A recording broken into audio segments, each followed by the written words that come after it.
अक्सर देखने को मिलता है कि अच्छे लोग, पुण्यात्मा लोग, भक्त लोग दुखी पाए जाते हैं, जबकि पापी व्यक्ति सुखी होते हैं। कभी कभी समझ में नहीं आता कि ऐसा क्यों होता है। क्या ईश्वर की अदालत गलत निर्णय देती है? ये क्यों होता है? प्रत्यक्ष देखने को मिलता है। इसके पीछे कारण है। एक गुरु जी के 2 शिष्य थे। दोनों शिष्य बहुत पढ़े लिखे थे, समझदार थे। एक शिष्य की आदत जरा गंदी हो गई थी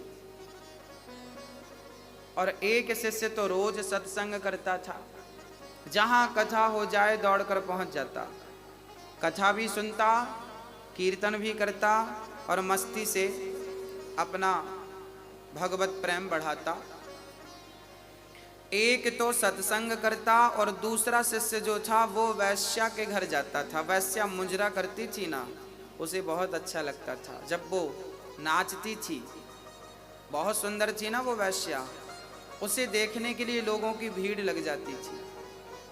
आपने भी देखा होगा, आज भी गांव में कथा भागवत सुनाने, अभी हम कथा सुनाने गए थे बिहार में, तो वहाँ लोगों ने बताया कि महाराज जी कथा में इतनी भीड़ नहीं है, इन गांव वालों को पता बस चल जाए कि कोई नाचने वाली आई है तो सबसे ज़्यादा बूढ़ों की भीड़ लगती है। ये बूढ़े लोग ना पता नहीं क्या देखना चाहते हैं, इनकी आंखें बड़ी प्यासी हैं। बहुत गंभीरता से समझिएगा, ये जो आंखें हैं ना आपकी, शरीर पूरा होने को आया पर अभी तक देखने की इच्छा पूरी नहीं हुई। आज भी मुजरा देखने का मन कर रहा है, आज भी नाचने वाली को देखने का मन कर रहा है, आज भी सुंदरता पर मन लट्टू है।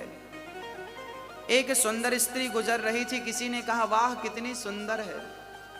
हमने कहा पागल, तू इसकी सुंदरता के पीछे पड़ा है, अभी तूने सुंदरता देखी कहाँ है। जिस दिन मेरे बांके बिहारी की सुंदरता देखेगा ना, पागल हो जाएगा।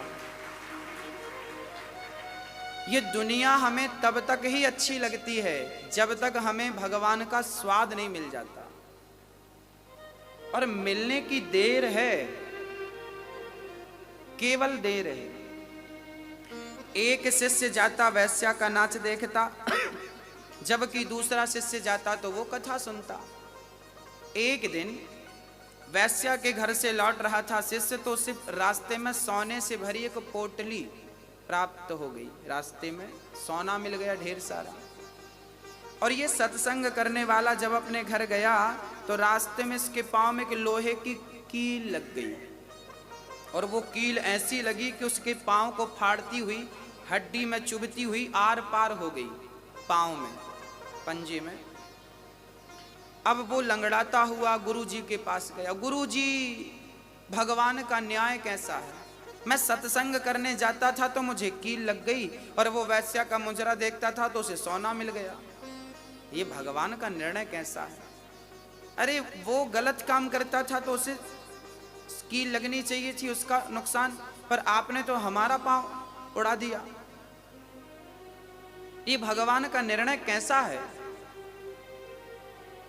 तब गुरुजी ने कहा, बेटा तुम केवल वर्तमान की देखते हो, तुम केवल वर्तमान की सोचते हो, जबकि ईश्वर भूत और भविष्य को देखकर निर्णय लेता।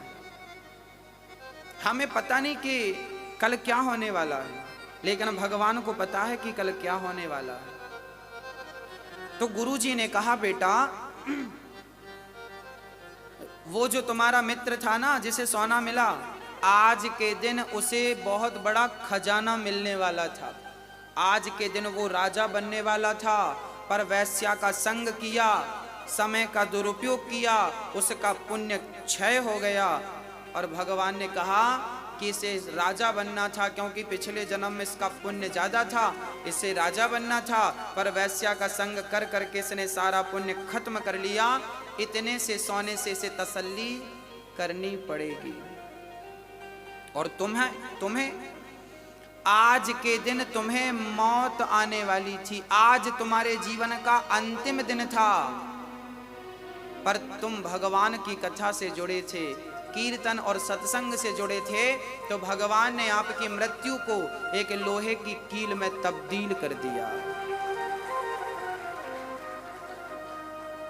ये परमात्मा का निर्णय है जो सब समझ नहीं पाते, सबके बस की बात नहीं है।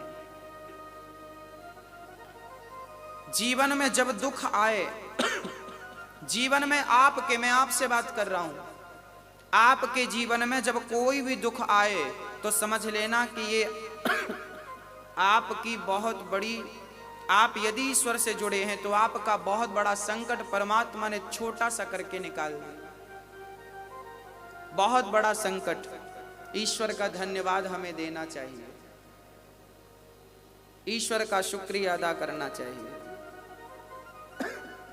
कुछ भी हो सकता है, इसलिए हर व्यक्ति नेगेटिव ना सोचे, पॉजिटिव सोचे, सकारात्मक सोच रखे। जब आप अच्छा सोचते हैं तो आप अच्छे बनते हैं, आप नकारात्मक सोचते हैं आप बुरे बनते हैं।